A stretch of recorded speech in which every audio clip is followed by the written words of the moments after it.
स्वागत है आपका। आप देख रहे हैं instant classic news Asif Ansari के साथ।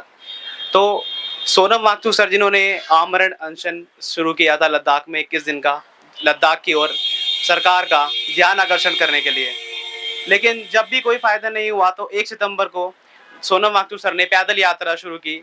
1000 किलोमीटर की ओर दिल्ली तक पैदल आए अपने कुछ साथियों के साथ, जिनमें बहुत से वृद्ध लोग भी थे और हमारी तरह जवान लोग भी थे और बहुत सारे नौजवान भी थे।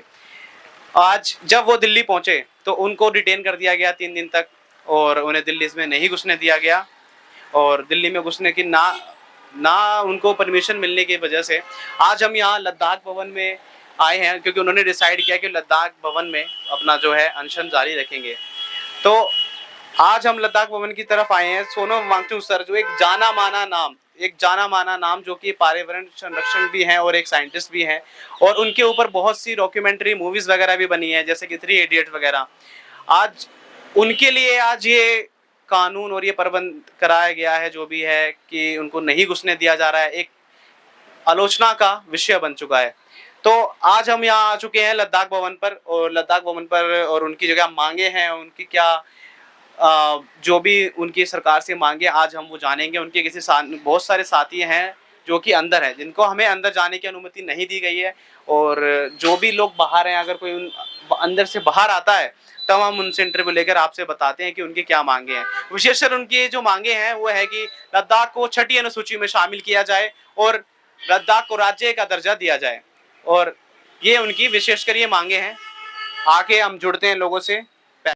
तो आप देख सकते हैं कि किस तरह से लद्दाख से आए हुए लोग लद्दाख भवन में कैसे बाहर लेटे हुए हैं, क्योंकि हमें अंदर जाने की अनुमति नहीं है। इसलिए देखिए हम बाहर खड़े हैं और वेट कर रहे हैं कि कोई बाहर आए तो हम उनका इंटरव्यू लें और आपको साझा करें। ये आप देख सकते हैं कि सोनम वांगचुक सर अपनी टीम के साथ और कुछ बाहर से आए हैं लोग, सोशल एक्टिविस्ट हैं शायद, उनके साथ मीटिंग कर रहे हैं, उनसे मिल रहे हैं।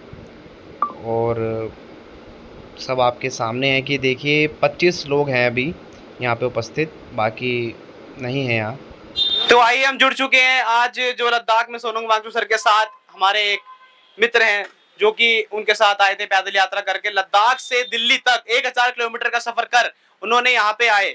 और आज हम उनसे जुड़ते हैं और उनसे उनका जो भी है उनका एक्सपीरियंस रहा कि किस तरह से वो आए, किस दिक्कत और परेशानियों का उनको सामना करना पड़ा, और अब क्या दिक्कत परेशानियों का उनको सामना करना पड़ रहा है और क्या उनकी मांगे हैं, ये सब हम उनसे जानते हैं। ठीक है पैच, क्या नाम हुआ आपका? जी मेरा नाम निज़ाम है। निजाम जी, हम आपसे ये जानना चाहेंगे कि जो आपने लद्दाख से पैदल यात्रा करने का जो आपने ये फैसला लिया, सोनम वांगचुक सर ने लिया, आप सभी ने लिया, तो क्या मुद्दा रहा होगा कि जो आपने 1000 किलोमीटर का सफर कर यहाँ दिल्ली आए, क्या आपकी मांगे रही होगी? आप उसके बारे में कुछ बताएंगे? जी वैसे लद्दाख की जो है वो 4 खास मांगे हैं, बट मैं उनसे जुड़ा हूँ क्योंकि वो जो मांग कर रहे हैं वो बहुत ही जेन्युइन है और प्रकृति और एनवायरनमेंट को बचाने के लिए है। और जो सोनम वांगचुक सर है वो खुद एक एनवायरमेंटल एक्टिविस्ट है, जो कि उन्होंने समाज के कल्याण के लिए काफ़ी सारे योगदान दिए हुए हैं। हम सभी जानते हैं उनके योगदान को, चाहे वो -20 डिग्री में अंदर उनका जो रूम उन्होंने टेंट क्रिएट किया उसके अंदर +20 डिग्री सेल्सियस का जो टेम्परेचर वाला मॉडल हो, या फिर आइस स्तूपा हो, या फिर वाईफाई हो, जो लेजर वाईफाई जो चलता है पहाड़ों को उन्होंने एज अ नेटवर्क टावर की तरह यूज किया है। ये सभी क्या है बहुत ही अच्छे हैं, जो कि पहाड़ी एरिया को ना जटिल बनाते हैं उनको उन्होंने आसान करने की कोशिश की है। उन्होंने सबसे आसान किया था पानी की कमी को लद्दाख में पूरा करना। और ये पानी जो हम पीते हैं, आप सब जो पीते हैं वो सब लद्दाख से बहकर के ही आता है, हिमालय से बहकर आता है। तो उनका एक ही नारा है, save Ladakh save Himalaya. That's why मैं उनके साथ जुड़ा हुआ हूँ। बाकी उसके अलावा जो उनका 6 शेड्यूल का जो मुद्दा है वो भी बहुत जेन्युइन है, क्योंकि लद्दाख के जो लैंड्स अगर बचे रहेंगे, वहाँ के पहाड़ बचे रहेंगे, उनको खोदा नहीं जाएगा, सुरंगें नहीं बनाई जाएगी, और सड़कें वहाँ पर डेवलपमेंट अगर कम होगा, इतना डेवलपमेंट करो कि आपका गुजारा हो जाए, इतना ही मत करो कि आपके लिए विषाक्त बन जाए। तो अभी जितना मैंने देखा डेवलपमेंट वहाँ पर काफ़ी अच्छा है, इससे ज़्यादा अगर ना हो तो बहुत अच्छा है, प्रकृति बची रहेगी। तो इस वजह से मैं उनके साथ जुड़ा हुआ हूँ।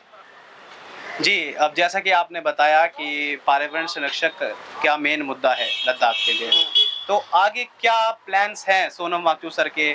क्या आगे ये प्रोटेस्ट चलता रहेगा या ये प्रोटेस्ट बंद किया जा सकता है? क्या आगे सिचुएशन रहेगी? देखिए, मैं तो कहूँगा कि नहीं बंद होना चाहिए, क्योंकि 6 शेड्यूल बहुत ही अच्छा मुद्दा है। मैंने बताया पहले जम्मू कश्मीर और लद्दाख एक था, 370 लगा हुआ था, तो उनके लैंड वहाँ कोई खरीद नहीं सकता था, कोई डेवलपमेंट नहीं कर सकता था, कोई होटल या कोई बाहर का बंदा वहाँ नहीं जा सकता था। ये जम्मू कश्मीर के लिए तक तो ठीक, मतलब पूरे एक में था। जब से ये हटा है, तब से जो है कुछ ज्यादा ही मतलब डेवलपमेंट शुरू हो गया है लद्दाख में, और ये मतलब बहुत ज्यादा प्रकृति को नुकसान पहुंचा रहा है। मैंने बताया आपको, तो ये मेरे ख्याल से जो ये उनका जो अनशन चलने वाला है ना, वो काफी टाइम तक चलेगा, जब तक सरकार ये मान नहीं देती है 6 शेड्यूल को, उनके सिविल एम्प्लॉयमेंट को, जॉब अगर जो जॉब की उनकी मांग है। उसके अलावा पहले पूरे जब जम्मू कश्मीर और लद्दाख एक था, तो वहाँ पे मतलब पार्लियामेंट भी था, एमएलए की सीट्स थी और लोकसभा सांसद की सीट्स थी, बट अब हटा करके सिर्फ एक ही सीट कर दी गई है। जब से सेपरेट हुआ है JNK एंड लद्दाख, सिर्फ एक सीट है, वो भी है कारगिल में। लेह में कोई सीट नहीं है, तो ये चाहते हैं कि वहाँ पे एमएलए की सीट भी हो और लेह में सांसद MP की सीट भी हो, इस वजह से। जी, तो अभी सोनम वांगचुक सर जो है अंदर हैं जी, और अंदर जाने की अनुमति नहीं है, बिल्कुल नहीं। और अंदर जाने की अनुमति आप लोगों को है बस, और अंदर जाने का मतलब क्या है? बाहर नहीं आ बाहर सकते। नहीं आ सकते, कब तक बाहर नहीं आ सकते हम? जब तक अनशन चलेगा। अभी आप अंदर जाएंगे तो आप कब बाहर आएंगे फिर?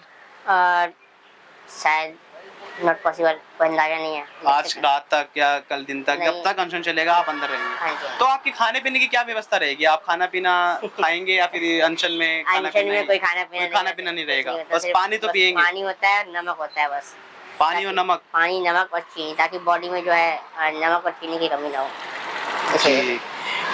जैसा कि आप जब दिल्ली बॉर्डर पर पहुंचे, हरियाणा में तो आप लोगों ने बस से आए क्योंकि वहाँ इलेक्शन चल रहे थे, तो क्या आपका एक्सपीरियंस रहा दिल्ली बॉर्डर पर आकर?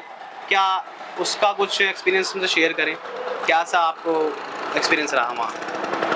जब हम हरियाणा को रिसीव करके दिल्ली आ रहे थे ना, तो मुझे लगा था कि हम आएंगे मस्त आराम से, मैं लद्दाख वाले को दिल्ली घुमाऊंगा। मैंने स्टेटस लगाया था कि दिल्ली वाले मैं लद्दाख को लेकर दिल्ली आ रहा हूँ, एंड स्वागत तो करा हमारे टाइप से।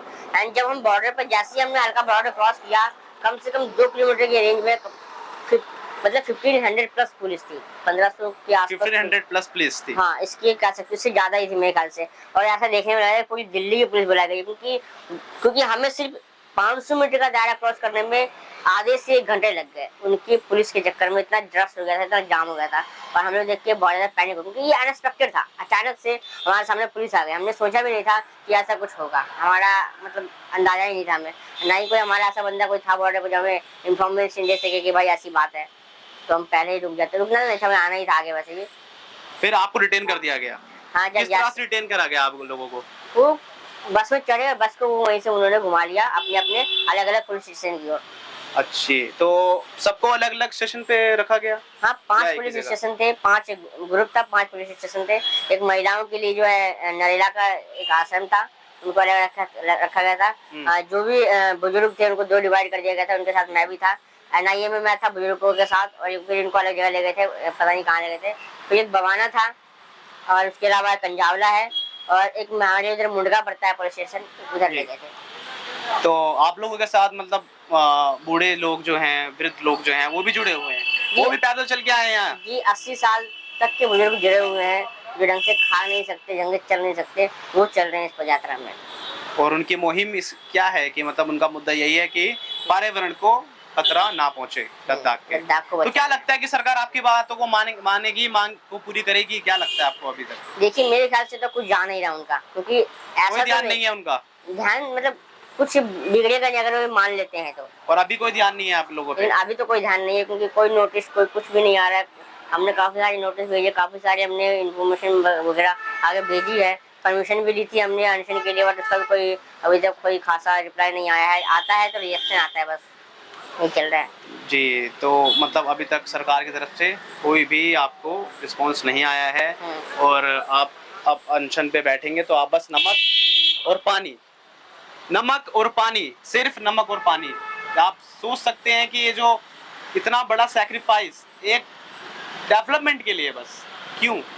सरकार से हमारी ये मुहिम रहेगी, एक हमारी उनसे एक गुजारिश रहेगी कि इन पे ध्यान दिया जाए, मीडिया इसको कवरेज दे, ये आप मानते हैं कि मीडिया ने अभी तक कोई कवरेज नहीं दे रही है इतनी, मतलब मीडिया न्यूज़ चैनल वगैरह पे सोनम वांगचुक को एकदम इतना नहीं दिखाया जा रहा है, क्योंकि लोगों को नहीं पता है हाँ, कि लोगों को सोनम नहीं वांगचुक पता। यहाँ आए हैं। वो भाई हमारे इंस्टाग्राम पे थे और इंस्टाग्राम पे हमने इनको फॉलो कर रखा था और हमने इनके माध्यम से ये जाना कि लद्दाख भवन पे आज सोनम वांगचुक आ रहे हैं और मतलब यहाँ पे उन्होंने डिसाइड किया प्रोटेस्ट का और इनको परमिशन नहीं मिली। हाँ, मैं आप वो रोकना चाहूँगा, बोलना चाहूँगा कि परमिशन क्यों नहीं दी गई आपको? परमिशन के लिए उन्होंने अलग अलग रीजन दिए, जैसे कि उन्होंने कहा कि सुबह 10 बजे से शाम को 5 बजे तक ही मतलब अनशन की परमिशन दी जा सकती है।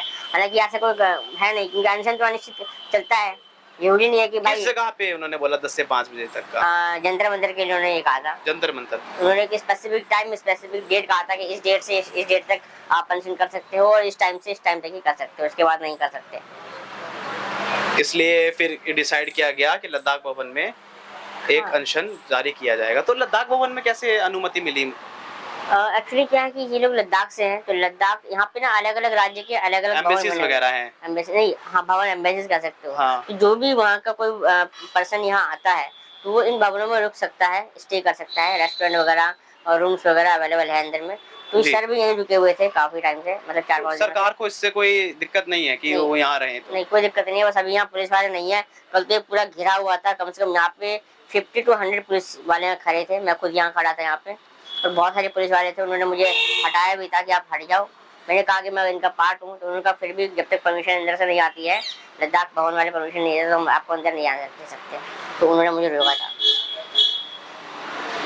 आप स्थिति देख सकते हैं कि स्थिति कितनी खराब हो गई है यहाँ पे। जैसा कि आप सबने देखा, आज हम अपने एक मतलब दोस्त से मिले और जो कि यहाँ के हिस्सा भी हैं, जो लद्दाख से 1000 किलोमीटर का सफ़र कर यहाँ पहुँचे हैं। तो मैं ये कहना चाहूँगा कि लद्दाख पूरे इंडिया का है, लद्दाख हम सब का है। लद्दाख की परेशानी हमारी परेशानी। अगर ये लोगों में इतना, इन लोगों में इतना जज्बा है, यहाँ तक कि वृद्ध लोगों में, बुजुर्ग लोग भी यहाँ पे 80-80 साल के लोग आए हैं, पैदल चल कर आए हैं, तो क्या ये एक अटेंशन पाने का मुद्दा नहीं है? बिल्कुल हमें अटेंशन देनी चाहिए लद्दाख को। हमें सरकार से गुजारिश करनी चाहिए कि इनकी मांगों को पूरा किया जाए और अपने स्टोरीज वगैरह पे, अपने मतलब हर सोशल प्लेटफॉर्म, आजकल का ज़माना सोशल प्लेटफॉर्म का है, आप सभी को पता है, तो वहाँ पे ज़्यादा इनको सपोर्ट किया जाए, इनकी स्टोरीज लगाया जाए और सोनम वांगचुक सर को सपोर्ट किया जाए, जो वहाँ से लोग आए हैं उनको सपोर्ट किया जाए और यहाँ पे ज़्यादा लोग एकत्रित हों, यहाँ पे इकट्ठे हों और अपनी मांगों को, इनकी मांगों को सपोर्ट करें। मेरी बस यही गुजारिश है। बाकी हम देखिए, मैं तो बस इतना ही कहना चाहूँगा कि जितने ट्रैवल लवर्स हैं, जो यात्रा प्रेमी हैं, जो भी घूम रहे हैं, अपने आप को ट्रैवल इन्फ्लुएंसर बोलते हैं खुद को, जो लद्दाख की वीडियोस को वहाँ के इन्वायरमेंट को दिखा करके ना वाह बात है, मैं तो कहूँगा वो सभी यहाँ पर आकर के इकट्ठा हूँ, हमें सपोर्ट करें। अगर आपको लद्दाख से प्यार है तो लद्दाख की मांगों से भी प्यार होना चाहिए, क्योंकि लद्दाख की मांग सिर्फ इतनी है कि लद्दाख को सुरक्षित रखना है कैसे भी, बस इतना ही है। जैसा कि आपने हमारी पूरी मुहिम को देखा, आपका बहुत बहुत शुक्रिया। आप हमारे साथ जुड़े रहे। आप देख रहे थे इंस्टेंट क्लासिक न्यूज़। मैं आसिफ अंसारी, कैमरामैन हीरा के साथ।